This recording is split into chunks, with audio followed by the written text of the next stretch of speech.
নমস্কার আমার সকল প্রিয় ছাত্রছাত্রী। আমি আজকে তোমাদের সামনে একটি বিশেষ ক্লাস করব এবং এই ক্লাসটি তোমাদের সকলের জন্য। তোমরা এর আগেও তোমরা শুনেছো চিকেন নেক সম্পর্কে, তোমরা কিন্তু জেনেছো। এই চিকেন নেক নিয়েই আজকে এই পড়াটি, এই ক্লাসটি আমি সেই উদ্দেশ্যে এই ক্লাসটি করেছি। এতদিন চিকেন নেক শুধু তোমরা নামই শুনেছো, হয়তো অনেকে জানো অল্প স্বল্প।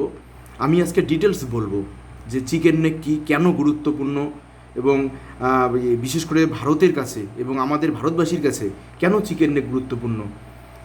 আমার সকল ছাত্রছাত্রীদের এই বিষয়ে অবগত করার জন্যই এই ক্লাসটি কিন্তু করা। তো চলো আজকে আমরা জানি যে চিকেন নেক কী, কেন গুরুত্বপূর্ণ এবং কেন আমরা এই বিষয়ে ভালোভাবে জানবো সেটাই। দেখো, এই যে আমি তোমাদের সামনে একটা ম্যাপ রেখেছি, দেখো এটা ভারতের ম্যাপ কিন্তু, হ্যাঁ এটা ভারতের ম্যাপ। আমি তোমাদেরকে জাস্ট একটু ছোট করে দেখাচ্ছি। দেখো এবার আমি এটাকে জুম করে তোমাদের সামনে আমি চিকেন নেকের অংশটা আমি তুলে ধরছি, তোমরা তাহলে বুঝতে পারবে। এই উদ্দেশ্যেই তোমাদেরকে এই ক্লাসটা করানো। দেখো এইখানটা দেখো একটা অংশ, এই যে দেখো এই অংশটা, এই যে এখানটায় দেখা যাচ্ছে, দেখো এই যে বিহার, এইখানটা দেখো এই যে নেপাল, আর এই যে দেখো এটা পুরোটা কিন্তু বাংলাদেশ, এটা পুরোটা কিন্তু বাংলাদেশ, এটা কিন্তু বাংলাদেশ পুরোটাই, এটা কিন্তু বাংলাদেশ। এই যে দেখো বাংলাদেশ দেখা যাচ্ছে, হ্যাঁ। আর এই যে জায়গাটা দেখো, এটা হলো কিন্তু চিকেন নেক। এই যে এইখান থেকে এতটুকু জায়গা, এখান থেকে এতটুকু জায়গা, চিকেন নেকের দৈর্ঘ্য তোমার হলো 60 কিলোমিটার, আর এর পোস্ত 22 কিলোমিটার। তবে কোথাও কোথাও এটা 17 কিলোমিটার পর্যন্ত এর পোস্ত আছে। তো দেখো কেন আমাদের কাছে এটা ভীষণ গুরুত্বপূর্ণ চিকেন নেক। দেখো চিকেন নেক এই যে এই জায়গাটা, এবার এই চিকেন নেক থেকে দেখো এই পাশে উপরে কে, উপরে হলো চীন। এই যে দেখো এখানটায়, এই যে উপরে দেখো চায়না, চীন, হ্যাঁ উপরে এটা পুরোটা হলো এই চীন। আচ্ছা, এইবার এই জায়গায় দেখো এটা উপরে হলো চীন, তারপরে এইখানটা দেখো এই যে ভুটান, এই পাশে ভুটান, আর এটা পুরোটা হলো নেপাল, এটা হলো নেপাল। তাহলে দেখো এখানটা চায়না, এই যে ভুটান, আর এই যে হলো তোমার নেপাল, আর এই যে দেখো এখানে বাংলাদেশ, এইখানটা বাংলাদেশ। তাহলে বাংলাদেশ আর এই যে নেপাল দেখো একদম কাছাকাছি, এদিকে ভুটান একদম কাছাকাছি, আর এইদিকে চিকেন নেক থেকে দেখো এই যে দিকে তোমার এই যে এই পর্যন্ত, এই অংশ পর্যন্ত, এই অংশ পর্যন্ত কিন্তু একদম হলো চীন। তার মানে চীন, ভুটান, নেপাল, বাংলাদেশ একদম সব ঘিরে ধরেছে কিন্তু চিকেন নেককে। এই যে এতটুকু জায়গা, এই যে সরু জায়গাটা, সরু জায়গাটা আমি বললাম যেটা লম্বায় প্রায় 60 কিলোমিটার এবং পোস্তে প্রায় 22 কিমি, কোথাও কোথাও একটু কমও আছে 16-17 কিলোমিটার। এই যে চিকেন নেক, এবার দেখো এই যে এই অংশটা, এই অংশটুকুই দেখো মূল ভারতের সঙ্গে এই পুরো জায়গাটাকে কিন্তু যুক্ত করেছে। এইখানটায় টোটাল ভারতের টোটাল হলো, এই তোমাদের পুরো ভারতের ম্যাপটাকে একটু দেখাচ্ছি। দেখো এই যে ভারতের ম্যাপ, ভারতের ম্যাপের মধ্যে তুমি দেখো এই যে সরু একটা চিকেন, একটা সরু জায়গা, এই জায়গাটা কিন্তু এখানে পুরো অংশটাকে কিন্তু ভারতের সঙ্গে যুক্ত রেখেছে, পুরো অংশটাকে। এই জায়গায় টোটাল এখানটায় রাজ্য আছে, এই পাশে টোটাল রাজ্য আছে কিন্তু 8টা। চিকেন নেকের এই পাশে ভারতের যে 28 রাজ্যের মধ্যে টোটাল এখানটা 8টা রাজ্য এইদিকে, এর মধ্যে 7 সিস্টার। 7 সিস্টারের মধ্যে কে কে আছে? 7 সিস্টারের মধ্যে যেগুলো আছে হলো আসাম, অরুণাচল প্রদেশ, নাগাল্যান্ড, মণিপুর, মেঘালয়, মিজোরাম আর ত্রিপুরা। আর এইখানটায় একটা রাজ্য উপরে আছে, সেটা হলো সিকিম। তাহলে এটা পুরোটা কিন্তু হলো কি একদম চিকেন নেকের এই পাশে কিন্তু এই রাজ্যগুলো সবগুলো কিন্তু ভারতের যুক্ত, এবং ভারতের এই রাজ্যগুলো, সমস্ত রাজ্যগুলো ভারতের সঙ্গে যুক্তই রয়েছে কিন্তু চিকেন নেকের দ্বারা। তাহলে চিকেন নেক কতটা গুরুত্বপূর্ণ তোমরা খালি জাস্ট একবার এই কল্পনা করো। কোনো কারণে চীন, বাংলাদেশ, এরা তো বর্তমানে ভারতের সব থেকে বেশি শত্রুতামি করে।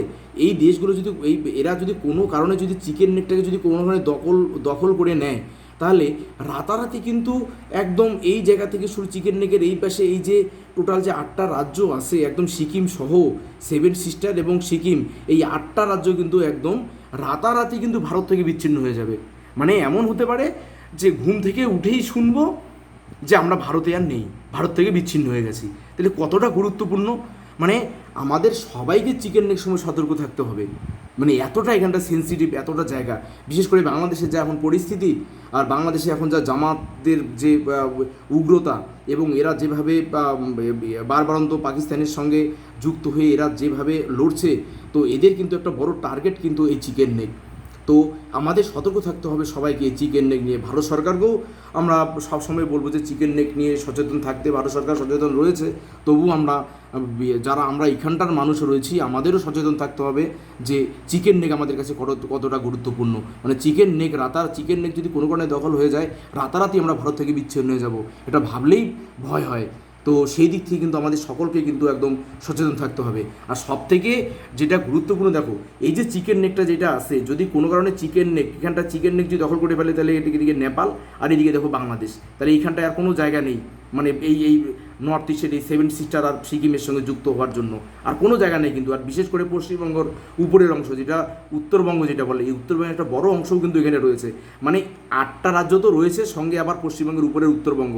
আর উত্তরবঙ্গের মধ্যে কিন্তু আমাদের কোচবিহার রয়েছে, আলিপুরদুয়ার রয়েছে, জলপাইগুড়ি রয়েছে, দার্জিলিং, কালিম্পং, উত্তর দিনাজপুর, এই সমস্ত জেলাগুলো কিন্তু একদম চলে যাবে, একদম পুরোপুরি ভারত থেকে বিচ্ছিন্ন হয়ে যাবে চিকেন নেক যদি কোনো কারণে কেউ দখল করে ফেলে। তো আর এইদিকে দেখো, ভারতের সবথেকে আরও কেন চিন্তার বিষয় যে যদি কোনো কারণে এই জায়গাটা যদি কোনো কারণে কোনো বিপদের সম্মুখীন হয়ে পড়ে এই চিকেন নেক, তাহলে কিন্তু এই যে ভারতের যে এই যে 7 সিস্টার এবং সিকিম এবং আমাদের যে উত্তরবঙ্গে, ভারতের মূল ভূখণ্ড থেকে মানে দিল্লি থেকে যোগাযোগ করা সম্ভব না। ইভেন খাওয়া মানে বিভিন্ন ধরনের রসদ আমাদের খাওয়া পর্যন্ত ভারত সরকার পাঠাতে সম্ভব হবে না, কারণ এইটা একটাই স্থলভাগের মাধ্যমেই কিন্তু এখানে যেতে হয়। আর এখানটায় এই যে জলপথ রয়েছে, এখানটায় যেটা বঙ্গোপসাগর রয়েছে, যে নিচে দেখো যেটা দেখাচ্ছি বঙ্গোপসাগর, এই যে বে অফ বেঙ্গল, এই বঙ্গোপসাগরের সঙ্গেও কিন্তু জলপথে কিন্তু যাওয়ার কোনো রাস্তা নেই। এই 7 সিস্টারে যে যোগাযোগ করবে জলপথেও কিন্তু কোনো রাস্তা নেই, কারণ এইখানটা যদি পশ্চিমবঙ্গ বা উড়িষ্যা থেকেও যদি এখানে যাওয়ার চেষ্টা করে, তাহলে এইদিকে দেখো এই যে জল দিয়ে যদি এখানটা যায়, এখানটা কিন্তু এখানটা চট্টগ্রাম কিন্তু আবার বাংলাদেশের দখলে, তাহলে এদিকে কিন্তু যেতে পারবে না। তার মানে এই নর্থ ইস্টের এই 7 সিস্টার এবং উত্তরবঙ্গ মানে পশ্চিমবঙ্গের উপরের অংশ এবং সিকিমের সঙ্গে যোগাযোগের একটাই মাধ্যম, সেটা কিন্তু হলো চিকেন নেক। তাহলে কতটা চিকেন নেক মানে মুরগির গলা, মানে এতটাই সরু এই জায়গাটা, এর জন্য মুরগির গলার সঙ্গে কল্পনা করে এটাকে চিকেন নেক বলা হয়। আর সব থেকে আরেকটা বিষয় আরেকটা তথ্য তোমাদেরকে তুলে ধরি, এই যে দেখো এখানে চায়না যে আছে, চীন উপরে সাধারণত চীনের এই যে দেখো অনেকটা অংশ ভিতরে ঢুকেছে, সেটা ভুটানের সঙ্গে লাগোয়া বাউন্ডারি বরাবর। এইখানটা কিন্তু একটা জায়গা আছে, তোমরা নাম শুনবে, সেটা হলো দোকলাম। আর দোকলাম এখানে চুম্বি উপত্যকা আছে, যেটা হলো পুরোপুরি চীনের দখলে। মানে অনেকটা ভারত সরকার কিন্তু এটা ভুটানের মনে করে, কিন্তু চীনের দখলে রয়েছে কিন্তু চুম্বি উপত্যকা আর হলো দোকলাম। এই দোকলামে কিন্তু চীন এসে কিন্তু এখানে সেনাবাহিনী বসানো আছে এবং এটাকে কিন্তু খুব মজবুত করার চেষ্টা করে। এবার এই সিকিম থেকে এই যে এইখানটা যে দোকলাম যেটা আছে, দোকলাম বা তোমার চুম্বি উপত্যকা, সেখান থেকে কিন্তু চিকেন নেক কিন্তু একদম কাছে। এই যে চিকেন নেক, এই জায়গা থেকে সড়ক পথে কিন্তু সোজা এখানে চলে আসতে পারবে, জাস্ট সিকিমের উপর দিয়ে একদম এখানটায় শিলিগুড়ি হয়ে চিকেন নেকে চলে আসবে। তবে সিকিমের মধ্যে দিয়ে আসতে গেলে 5টা গিরিপথের মধ্য দিয়ে চীনকে এখানটায় আসতে হবে। তো সেক্ষেত্রেও একটু মানে চীনের পক্ষে অতটা সহজ হবে না, কিন্তু যদি ভারতের অভ্যন্তরীণ শক্তি চীন, বাংলাদেশ, ভুটান, নেপাল এরা সবাই যদি সহযোগিতা করে, তাহলে কিন্তু এটা ভারতের সত্যি একটা চিন্তার বিষয়। তবে ভারত এখানটা একটু সতর্ক, ভারতের যে সবথেকে বড় গোয়েন্দা সংস্থা তাও কিন্তু এখানটা ভালো করে নজরদারিতে রয়েছে। এবং সেই সঙ্গে আমাদের যে আর্মি, বিএসএফ এবং পশ্চিমবঙ্গ পুলিশ এবং সেই সঙ্গে হলো আসাম রাইফেল, এরা সবাই কিন্তু এইটার উপরে কিন্তু নজরদারি রেখেছে। এবং তারপরেও কিন্তু এটা কিন্তু একটা চিন্তার বিষয় আমাদের এখানটায়। এই যে চিকেন নেক সম্পর্কে যে এত কিছু যে ঘটনা ঘটে, এত কিছু সিকিউরিটি রয়েছে এবং ভারত সরকার যে দেখাশোনা করে, আমরা কিন্তু অনেকে এটা জানি না, আমরা অনেকে ভাবতেই পারি না। আমরা উত্তরবঙ্গে বসবাস করি, আমরা ভাবি বোধহয় এখানটায় কোনো কিছুই চিন্তার কোনো কারণ নেই, কিন্তু এটা যে কতটা চিন্তার কারণ, এটা কিন্তু এই যে আজকে ম্যাপটা দেখার পরে কিন্তু তোমরা বুঝতে পারবে যে এটা কতটা চিন্তার কারণ হয়ে দাঁড়াতে পারে। তাই চীন থেকে এই চুম্বি উপত্যকা বা দোকলাম থেকে কিন্তু সহজেই কিন্তু এখানটায় আসতে পারবে। তবে ভারতের এখানে পাশাপাশি দুটো কিন্তু বিমান ঘাঁটি এখানটা রয়েছে, যেটা যুদ্ধ বিমানগুলো এখানে রয়েছে, সেটা একটা হলো বাগডোগরা, একটা হলো হাসিমারা। এই বাগডোগরা, হাসিমারা কিন্তু সহজে এখানে নজরদারি করা যাবে এখানটা বা দোকলামে। এবং চুম্বী উপত্যকার দিকে। হ্যাঁ, সেক্ষেত্রে কিন্তু চীন একটু ভয়ই পাবে এখানটা আসার জন্য। তবু বলছি যে এটা যতই ভয়ের কারণ হোক না কেন, যদি ভারতের অভ্যন্তরীণ কোনো শক্তি, যেগুলো ভারত বিরোধী এরকম কোনো শক্তি যদি কখনো মাথাচাড়া দেয়, এবং সেই সঙ্গে বাইরের যদি কোনো দেশ যদি এক্ষেত্রে সহযোগিতা নেয় তাদের, এবং সেক্ষেত্রে কিন্তু ভারতের সত্যি সত্যি চিন্তার বিষয়। তো সেই ক্ষেত্রে কিন্তু আমাদের ভারতবাসী আমরা যারা আসি, বিশেষ করে নর্থ ইস্টে এবং বিশেষ করে উত্তরবঙ্গে, আমাদের সবার কিন্তু এই বিষয়ে সতর্ক থাকতে হবে।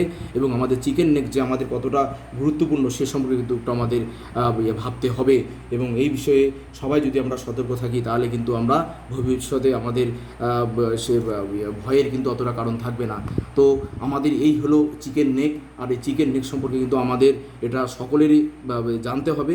এবং তোমরা দেখছো যে চিকেন নেকের ভৌগোলিকভাবে কেন ভারতের কাছে খুবই গুরুত্বপূর্ণ, এবং সেটা আন্তর্জাতিক ক্ষেত্র আমাদের কেন চিকেন নেক গুরুত্বপূর্ণ, এবং কেন নর্থ ইস্টের কাছে, বিশেষ করে এই যে সেভেন সিস্টার এবং সিকিম আমাদের উত্তরবঙ্গের কাছে কেন এটা এত গুরুত্বপূর্ণ, তোমরা আজকে কিন্তু এটা সহজেই রিয়েলাইজ করবে এবং সহজেই তোমরা এটা বুঝতে পারবে। তাহলে তোমরা আজকে জানতে পারলে যে চিকেন নেক কী, কেন এটা গুরুত্বপূর্ণ, এবং চিকেন নেক নিয়ে কেন আমাদের সতর্ক থাকতে হবে। এবং অন্যান্য যে সমস্ত বিদেশি শক্তি বর্তমানে বিভিন্ন ধরনের নাশকতার ছক কষছে, সেক্ষেত্রে কিন্তু এটা সত্যি সত্যি আমাদের কাছে কিন্তু একটা চিন্তার বিষয়। বিশেষ করে বিভিন্ন দেশের যে সমস্ত নাশকতা বাহিনী রয়েছে, জামাত থেকে শুরু করে অন্যান্য যে সমস্ত পাকিস্তানের সহযোগিতায় যে সমস্ত এখানটায় নাশকতার ছক মাঝে মাঝে আমরা বিভিন্ন সংবাদে শুনতে পারি, সেটা কিন্তু কোনোভাবেই একটা ফেলে দেওয়া যায় না। সেক্ষেত্রে কিন্তু আমাদের ভারত সরকারকে সর্বদাই সতর্ক থাকতে হবে। এবং সেই সঙ্গে আমরা যারা এখানকার বসবাসকারী মানুষ, তাদের কিন্তু সতর্ক থাকতে হবে। তাহলে কিন্তু আমরা ভবিষ্যতে অনেকটাই আমরা সেফ থাকতে পারবো, এবং আমরা নিশ্চিন্তে বসবাস করতে পারবো। তো চিকেন নেক সম্পর্কে তোমরা জানলে, এবং এরপরে আমি আরও অন্যান্য বিষয় নিয়ে তোমাদেরকে আরও বলবো। আজকে এতটুকুই, ধন্যবাদ।